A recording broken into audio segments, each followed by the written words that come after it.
नमस्कार मंडळी मी गणेश ठाकरे न्यूज आगरी या चॅनलवरती आपलं सहर्ष स्वागत आहे। मंडळी, जून ते ऑक्टोबर महिन्यात शेती पिकाचं मोठ्या प्रमाणात नुकसान झालं। राज्य सरकारच्या माध्यमातून केंद्र सरकारच्या माध्यमातून नुकसान भरपाईसाठी 31,628 कोटीचं पॅकेज जाहीर करण्यात आलं आणि आतापर्यंत शेतकऱ्यांच्या खात्यावर पेरणीचं अनुदान असेल, अतिवृष्टीची रक्कम असेल, ही 2 टप्प्यात वाटप करण्यात आलेली होती। आता हा जो काही टप्पा असेल हा तिसरा टप्पा आहे आणि तिसऱ्या टप्प्यात सुद्धा शेतकऱ्यांच्या खात्यावर नुकसान भरपाईची रक्कम, त्याचबरोबर पेरणीसाठी अनुदान आणि त्याचबरोबर जर आपल्या शेतामधली माती वाहून गेलेली असेल तर अशा शेतकऱ्यांसाठी 3 GR काढण्यात आलेले आणि या 3 GRच्या माध्यमातून आणि तिसऱ्या टप्प्याच्या माध्यमातून परत एकदा अतिरिक्त रक्कम तिसरा टप्पा हा शेतकऱ्यांच्या खात्यावर नुकसान भरपाईचा जमा केला जाणार आहे। आता याविषयी सविस्तर अशी माहिती या चॅनलच्या माध्यमातून व्हिडिओच्या माध्यमातून घेणार आहोत। परंतु तुम्ही जर या चॅनलवर नवीन असाल तर चॅनलला या साईडला एक काळं किंवा तांबडं सबस्क्राईबचं बटन दिसेल, त्याच्यावरती क्लिक करा आणि हा व्हिडिओ शेवटपर्यंत सुद्धा बघायला विसरू नका। आणि जर आपल्याकडे 8-8.5 मिनिटाचा टाईम असेल, वेळ असेल, तर हा व्हिडिओ आपल्यासाठी असणार आहे। व्हिडिओ शेवटपर्यंत बघायला विसरू नका। म्हणजे ज्या अर्थी शेती पिकाचं मोठ्या प्रमाणात नुकसान झालेले। नमस्कार मंडळी मी गणेश ठाकरे न्यूज आगरी या चॅनलवरती आपलं सहर्ष स्वागत आहे। मंडळी, राज्यातील शेतकऱ्यांसाठी 2 टप्प्यात आतापर्यंत नुकसान भरपाई वाटप करण्यात आलेले 31,628 कोटीचं पॅकेज हे आतापर्यंत वितरित करण्यात आलेले। मग अतिवृष्टीचे पैसे असतील, पेरणीचं अनुदान असेल, हे आतापर्यंत 2 टप्प्यात शेतकऱ्यांच्या खात्यात जमा करण्यात आलेले। तर आता या तिसऱ्या टप्प्याच्या माध्यमातून परत एकदा शेतकऱ्यांना नुकसान भरपाईची रक्कम, त्याचबरोबर पेरणीसाठी अनुदान आणि जर आपल्या शेतामध्ये माती वाहून गेलेली असेल तर अशा शेतकऱ्यांना परत एकदा नुकसान भरपाईची अतिरिक्त रक्कम तिसरा टप्पा हा वाटप केला जाणार आहे। तर या तिसऱ्या टप्प्याच्या माध्यमातून आता कोणकोणत्या जिल्ह्यात नुकसान भरपाईची रक्कम, पेरणीसाठी अनुदान आणि जे काही शेतीतील माती असेल त्याचं अनुदान हे कोणकोणत्या जिल्ह्यात वाटप केलं जाणार आहे, किती शेतकरी पात्र आहेत आणि त्या शेतकऱ्यांसाठी लागणारा निधी म्हणजेच पैसे किती आहेत, याची माहिती आपण या व्हिडिओच्या माध्यमातून घेण्याचा प्रयत्न करणार आहोत। तर मंडळी, मी गणेश ठाकरे न्यूज आगरी या चॅनलवरती आपलं सहर्ष स्वागत आहे। तुम्ही चॅनलवर नवीन असाल तर या साईडला सबस्क्राईबचं काळं किंवा तांबडं बटन दिसेल, त्याच्यावरती क्लिक करा। एक घंटीचं बटन दिसेल, त्यालासुद्धा ऑल करायला विसरू नका आणि जर आपल्याला हा व्हिडिओ आवडला तर नक्की शेअर करायला विसरू नका। आणि महत्त्वाचं म्हणजे आपल्याकडे जर 8-8.5 मिनिटाचा टाईम असेल, वेळ असेल, तर हा व्हिडिओ आपल्यासाठी असणार आहे। जर आपल्याकडे वेळ नसेल तर आत्ताच आपण हा व्हिडिओ सोडू शकता, कारण तर महत्त्वाची माहिती आहे। आणि कोणकोणत्या जिल्ह्यात परत एकदा तिसऱ्या टप्प्यात नुकसान भरपाईची रक्कम ही रक्कम वाटप केली जाणार आहे, या जिल्ह्याची यादी आपण पूर्ण माहिती घेण्याचा प्रयत्न करणार आहोत। तर मंडळी असो, कारण तर ज्या अर्थी शेती पिकाचं मोठ्या प्रमाणात नुकसान झालं, तलाठी, जिल्हाधिकारी, कृषी अधिकारी यांच्या माध्यमातून शेती पिकाचे पंचनामे करण्यात आले। राज्य सरकारचं, केंद्र सरकारचं 31,628 कोटीचं पॅकेज जाहीर करण्यात आलं आणि आतापर्यंत नुकसान भरपाईची रक्कम आणि रब्बीचं अनुदान हे 2 टप्प्यात वाटप झालेले। आता तिसऱ्या टप्प्यातील अनुदानाची रक्कम वाटप केली जाणार आहे। या संदर्भात काल 3 GR काढण्यात आलेले आणि त्या GRची आपण माहिती घेत आहोत। पहिला जिल्हा गडचिरोली, यामध्ये जून आणि ऑक्टोबर महिन्यात जे काही शेती पिकाचं नुकसान झालेले आहे त्याप्रमाणे या याद्या आलेल्या आहेत। आता पहिला जिल्हा शेतकरी किती पात्र आहेत, 72,334 शेतकरी पात्र आहेत आणि त्या शेतकऱ्यांसाठी 56 कोटी 68 लाखाची मदत ही वाटप केली जाणार आहे, त्याची मंजुरी देण्यात आलेली आहे। नागपूर जिल्ह्यात 64,516 शेतकरी पात्र आहेत आणि त्या शेतकऱ्यांसाठी तिसऱ्या टप्प्यात 31,06,08,000ची मदत ही जाहीर करण्यात आलेली आहे। तर छत्रपती संभाजीनगर विभागासाठी म्हणजे जालना जिल्ह्यात 4,256 शेतकऱ्यांसाठी 606 कोटी 32 लाखाची मदत ही जाहीर करण्यात आलेली आहे। तर परभणी जिल्ह्यात 5,070 शेतकऱ्यांसाठी 2 कोटी 13,22,000ची मदत ही जाहीर करण्यात आलेली आहे।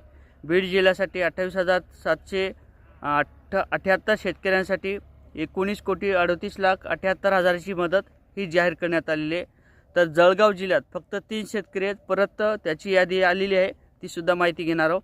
आणि या 3 शेतकऱ्यांसाठी 1,006 रुपये एवढी अनुदानाची रक्कम ही मंजूर करण्यात आलेली आहे। त्याचबरोबर अहिल्यानगर जिल्ह्यात मे महिन्यात जे काही शेती पिकाचं नुकसान झालं 776 शेतकऱ्यांचं, त्यासाठी 63,01,000ची मदत ही जाहीर करण्यात आलेली आहे.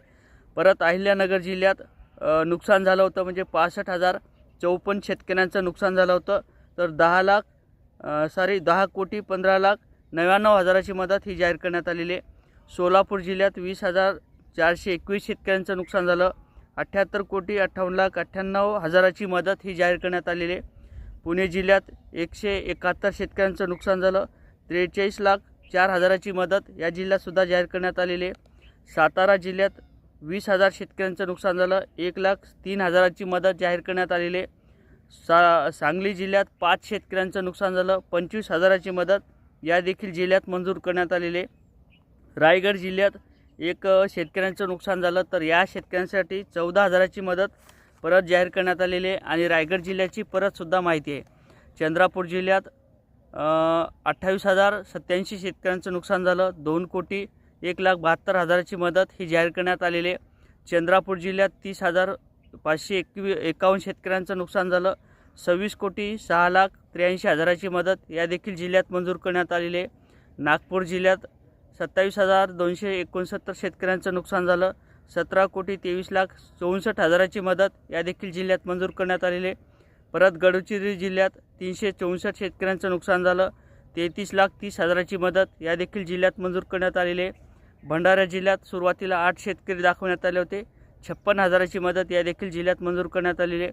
परत भंडारा जिल्ह्यात 1,21,608 शेतकऱ्यांचं नुकसान झालं. 64,69,26,000ची मदत या देखील जिल्ह्यात मंजूर झालेली आहे.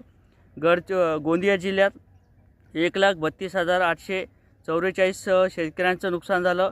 78,13,60,000ची मदत या देखील जिल्ह्यात मंजूर करण्यात आलेली आहे.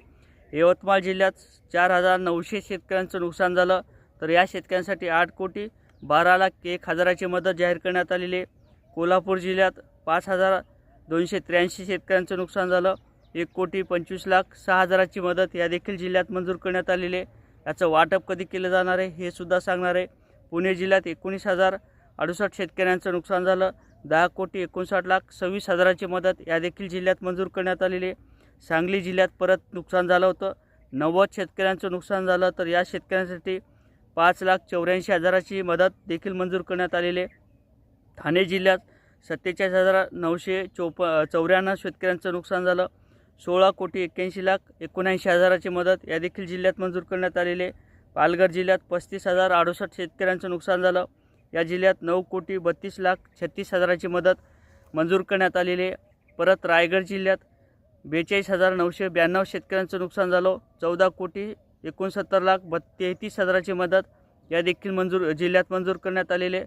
रत्नागिरी जिल्ह्यात 20,811 शेतकऱ्यांचं नुकसान झालं. 6,66,82,000ची मदत या देखील जिल्ह्यात मंजूर करण्यात आलेली आहे. सिंधुदुर्ग जिल्ह्यात 18,371 शेतकऱ्यांचं नुकसान झालं. 40,08,69,000ची मदत या देखील जिल्ह्यात मंजूर करण्यात आलेली आहे.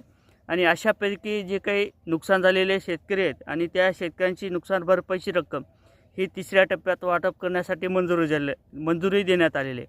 आणि आता ज्या शेतकऱ्यांच्या केवायसी पूर्ण झालेल्या आहे, ज्या शेतकऱ्यांच्या केवायसी पूर्ण झाल्यानंतर रक्कम आली नव्हती, अशा सर्व शेतकऱ्यांच्या खात्यावर, ज्या जिल्ह्यातील शेतकऱ्यांच्या खात्यावर ही अनुदानाची रक्कम जमा केली जाणार आहे. आणि जे काही आपल्या शेती पिकाचं नुकसान झालेलं आहे, म्हणजे आपल्या शेतीतून जे काही जमिनीचा गाळ वाहून गेलेला आहे, अशा शेतकऱ्यांना परत त्या जमिनीची दुरुस्ती करण्यासाठी देखील मदत दिली जाणार आहे या पॅकेजच्या माध्यमातून.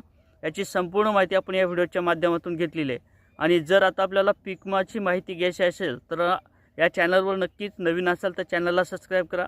लगेच याचा मी दुसरा व्हिडिओ बनवून टाकणार आहे. तर असेच नवीन अपडेट घेण्याकरता नक्की चॅनलला सबस्क्राईब करा. जय शिवराय.